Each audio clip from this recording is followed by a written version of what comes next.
point blank, life here is just a struggle. Like, the simplest things take forever to do, and it's a pain sometimes. Like, it really is a pain. Life is already difficult. Living somewhere where people don't speak the language, where you don't even have comfort foods, like, all this kind of stuff really gets to you. It really gets to you. I feel like a lot of Peace Corps volunteers, you know, they sign up for this lifestyle and they know what they're getting into, or they think they know what they're getting into. I definitely thought I did. And just have these really idealistic notions and these romantic ideas about Peace Corps service. Reading by candlelight is really cute and really romantic the first 10 times you do it. But afterwards, I'm telling y'all, that grows old so quick. It loses its novelty really fast. You embrace it at first. You're like, oh, I'm just like the locals. I'm living this life. But, like, it is a pain. It's really, really difficult to do. One thing they don't tell you about Peace Corps service is that you get a lot of training, right? Cultural training about the place you're going to be living at, the place you're going to be calling home. They teach you what is appropriate, what isn't appropriate, what to wear, what to eat, you know, gestures, facial expressions. They teach you everything. Like, it's pretty super down packed. But what they don't do and what they don't tell you is that your country has to also get used to you as an American. And this is where I feel like most of the problems come in. People in your country and people in your town, they haven't gotten trainings on American culture. They don't know what offends you. They don't know that calling you fat is going to upset you. They don't know a lot about who you are and how certain things will read off to you. Also, you coming in as a Peace Corps volunteer, whether you're health, ag, or education, you're coming in to offer change. And your country, your community, the place you're at, your site, has to want to change if you're going to be effective there. This is what I've found recently, and it's been happening to a lot of volunteers in my group, and especially it happens a lot to ag and health volunteers. But even as education, this can be a problem, where your country of service, they like the idea of an American coming and trying to implement this or to do that, or someone who has ideas and who wants to start a program and who wants to, you know, just do a lot of projects. They like that idea, but in actuality, when going through it, sometimes they realize they don't actually like it, or sometimes they don't realize they don't actually want to change. And that's what can be really hard for your Peace Corps service. What has been really hard for my Peace Corps service. As I said, like, I'm a teacher, I'm an education volunteer, and so I was teaching. I have a class, right? I'm teaching. And I quickly found out that my teaching style, the way I teach, the things I think are important to teach, is completely different from the Ethiopian teaching style, their curriculum, everything. I have a very American way of teaching, and my students weren't used to that. My school wasn't used to that. And so I received a lot of pushback. A lot of people, you know, like, what are you doing? Your methodology is different. They did acknowledge, like, some benefits, but at the same time, they're worried. And that happens. That tends to happen, especially, like I said, for ag and health volunteers. You come in trying to start a health practice. Oh my God, what is this dog doing? It's going to be the death of me. You come in wanting to start a health practice. Some people might show up to a lesson, they might do it, but to say they actually adapt it into their lifestyle, most of the time it doesn't happen. A lot of times it's like, because this is our culture. We don't do this. Our culture is this, and you're trying to teach us something else different. And sometimes, like I said, it's just hard for people to accept change. And that can make you feel very defeated. I know for me, I felt so defeated with my classes. When I get all this pushback, I'm like, I'm teaching, you know, I'm trying to teach. Yes, I'm asking the students to speak. Like, I'm trying to implement speaking and reading and writing in the classroom. But no, the school doesn't want that. And it's so hard to deal with that. You know, it's so hard. It can be one of the hardest things. You know, it starts to make you wonder, why am I here? If they don't want change, if I'm trying to do this program and provide this service and no one seems to want it, like, why am I here? It makes it hard to find work.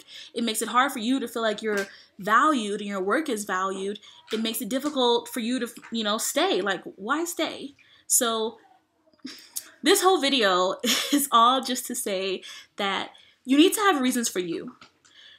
Peace Corps is great. You're here to serve. That's great. You know, you want to give back. You want to provide a service. Like, that is awesome. Like, kudos to you. You have an amazing heart.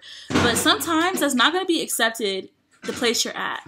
That's not going to be, it's not going to be wanted. You can't expect people to jump when they hear something new. And nothing's wrong with that. Change is hard for people to accept. It's hard for people to get accustomed to. So you'll hit that point. It might happen. I feel like it happens to a lot of volunteers. And you really, at that point, need to have reasons for being in Peace Corps that are just about you. Other than giving back, other than providing the service and being super excited about your project that's like failing now, also just remember why you came. At this point, where my project isn't going so well and things aren't so hot and like I'm getting all this pushback from my primary job, it's important for me to like still feel like I'm being productive throughout my day and for me to work towards these other goals that I have in life. And I'm telling you, early termination, ETing, that thought will go through your head. I mean, there's a very small percentage of people that maybe it won't go through, but the majority of y'all, I'm sure it will go through your head, and nothing is wrong with that. It's completely normal. You just got to be prepared for it. There will be days here where you're over life. You're just like over it. You're over everything here. You'll be like, oh, I want to go home. Like, it's going to happen. And I think this is something everyone is going to kind of go through in Peace Corps service. You got to find coping mechanisms and ways that you can get through. One thing that I think is really good to do is to have family and friends that you know will encourage you and support you when you are having those moments, when you are down. When I'm having those moments, there's definitely some friends, shout out to those friends, who I talk to and who are the first people to be like, dang, Ashley, that's rough. I hear you, but remember why you did Peace Corps. Remember why you signed up. Remember what you're hoping to do, what you're hoping to gain from this, and why you want to stay. You know, they tell me to pray about it before I do anything crazy because it's so easy to make a quick snap decision to go home and nothing's stopping you. Peace Corps, they're super helpful with that process. Like, you're on a plane, then, you know, within the next week when you decide to go home. It's really important to just have those friends and those people you know you can talk to. Like, my dad is not the person I can talk to when I'm feeling down.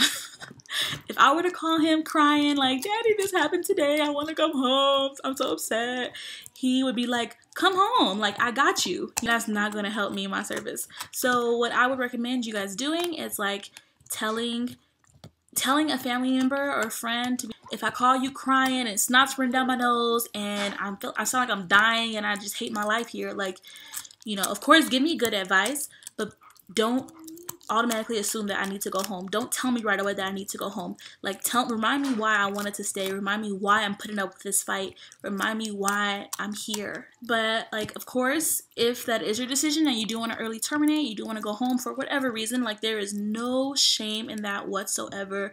There's a lot of people here in my group that have went home. Like, we started with 70. And honestly, we're down to 53 right now. A lot of people, and we're only 9 months in. That is only in my group, G11. So things get rough, things get hard. And sometimes it actually takes more courage to leave and early terminate than to stay in Peace Corps. Some people get so caught up on this idea of like, oh, if I leave, it means I quit. I need to just stay and stick it out. You know, you only have one life. You got one life. Why would you waste time here in a country you don't like or in Peace Corps if you're not happy, if it's not working for you? Before you decide to give into that process, before you decide to actually like bounce and get up out of here, just think about your reasons. Think about where you want to go. And thank God I have my friends that help check me because, like I said, it's been a rough month and they helped me out. So that's all I really wanted to say. Sorry, I know this is like a super rant, but it's been a real struggle for me lately, and I thought it's important to share that part of my Peace Corps service. So until next time, y'all.